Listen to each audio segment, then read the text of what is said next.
Mes chères auditrices et auditeurs, bienvenue. Mon cher auteur, bienvenue. Merci, Bienvenue. merci.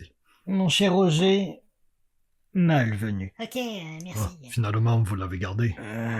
Oui. J'imagine que ça doit être dur de trouver du bon personnel. Ah non, du personnel, tout court. Ah bon. Il n'est pas nécessaire qu'il soit bon, hein, vous en avez la preuve ici même d'ailleurs. Super, merci. Bon, mon cher auteur, je vous avoue que cette interview n'était absolument pas prévue. Oui. Et non, ce n'est que lorsque nous avons constaté un nombre de vues inégalé jusqu'à présent, lorsque nous avons mis en ligne la bande-annonce de la saison 3 de Poirot, que nous avons décidé de faire cette interview. Ben, on va dire que... Sinon, vous aurez jamais fait venir, vous comprenez. Oui. D'ailleurs, il y a un truc qui est curieux, c'est qu'à chaque fois que les acteurs de la série sont présents au studio, eh bien, vous n'y êtes pas. Et quand les acteurs sont pas là, eh ben, vous vous ramenez. C'est curieux, non? Et il n'y a rien de curieux là-dedans. Alors, dites-nous. Ce serait plutôt à vous de me dire ce que je fais ici. C'est vrai, vous avez raison.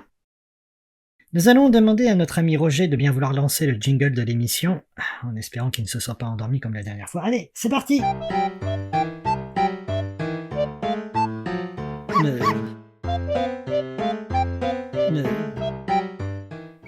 Ben dis donc, ça valait vraiment le coup de faire une pause pour écouter ça. Je ne sais pas ce qui se passe. Roger, c'est quoi cette musique de...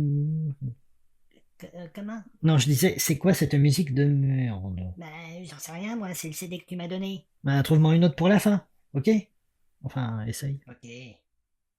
Bon, mon cher auteur, alors, où j'en suis? Non, ça je l'ai déjà dit. Il y a un truc curieux qui est là-dedans, ça je l'ai déjà dit. Dites-moi, là, vous avez tout écrit, là? Non, pas du tout, on laisse beaucoup de place à l'improvisation ici. Alors là-dessus, l'auteur répond, il n'y a rien de curieux là-dedans. En effet, je vois ça. C'est vrai, vous avez raison, nous allons demander à notre ami Roger de bien vouloir lancer le jingle de l'émission, et là-dessus, Roger nous envoie une musique de merde. Ah, bon, je m'y retrouve. Ah, c'est pas trop tôt. Donc, 2 saisons sorties, là vous préparez la 3e. Comment la présentez-vous, cette 3e saison? Je la pressens bien. Ok, super, vous pouvez développer? La première saison était très difficile à réaliser, car non seulement les épisodes étaient écrits peu de temps avant les enregistrements, donc déjà c'était compliqué, autant pour moi que pour les acteurs. Et vous n'avez pas tardé à embrayer sur la saison 2. En effet, on est resté sur notre lancée. Et après, vous avez eu presque 1 an de coupure. Oui, d'accord, mais qui au final a été très profitable. Ah oui? Ah, pourtant, si je me souviens bien, ça n'avait pas trop plu aux acteurs. Ok, c'est sûr. Mais regardez, ça m'a permis non seulement de finir l'écriture de la saison 2, mais d'en écrire plus aussi. Oui, nous avons eu des échos, qu'il y avait un net changement entre les 6 premiers chapitres et le reste. 9 premiers chapitres. 9, vous êtes sûr? Évidemment que j'en suis sûr, je les ai écrits, donc je sais de quoi je parle. Ok.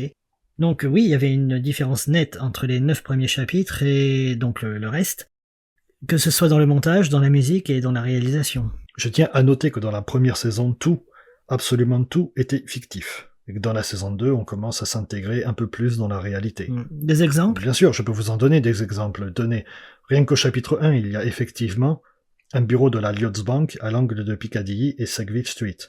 Les quartiers de Southwark à Londres existent bel et bien. La London Gateway pour l'entrepôt existe également. Le tunnel de Blackwall ainsi que sa longueur de 1300 mètres ne sont évidemment pas une fiction non plus. Et pareil pour la tour 42, où se joue le dernier duel, est également réel. Et donc vous allez rester sur cette voie? Tout à fait, dans la saison 3, nous apprenons que la reine a disparu, et chaque décor et chaque endroit qui vont être décrits dans la saison qui va suivre sont également réels. Et pourquoi faire ça? C'est plus réaliste, plus concret pour les auditeurs. Ils peuvent, par leur imagination, visualiser les vrais lieux, et de placer les personnages où bon leur semble. Ça permet une immersion plus réelle. Que pensez-vous de la bande-annonce sortie maintenant il y a 6 jours, oui. Qu'en pensez-vous? Est-ce que ça concorde avec votre vision de la série? Tout à fait. Je me rappelle de la bande-annonce de la saison 2, nous n'avions que les images et la musique, tandis que là, nous avons une vraie bande-annonce. Eh ben, c'est bien. Bon, cher auteur, je me vois dans l'obligation de mettre fin à notre interview, car j'aperçois Roger qui lutte contre le sommeil. Déjà, ça valait vraiment le coup de me faire venir. Un petit mot de la fin? Qu'avez-vous à dire à nos auditeurs avant d'affronter la saison 3? Que les 2 premières saisons sont indispensables à la compréhension de la 3e. Eh bien voilà, qui clôture notre émission. Merci de l'avoir suivi jusqu'à son terme et je vous encourage vivement à écouter intégralement les 2 premières pour être fin prêt pour la 3e. Je vous souhaite une belle journée et je vous dis à très bientôt. Roger, jingle!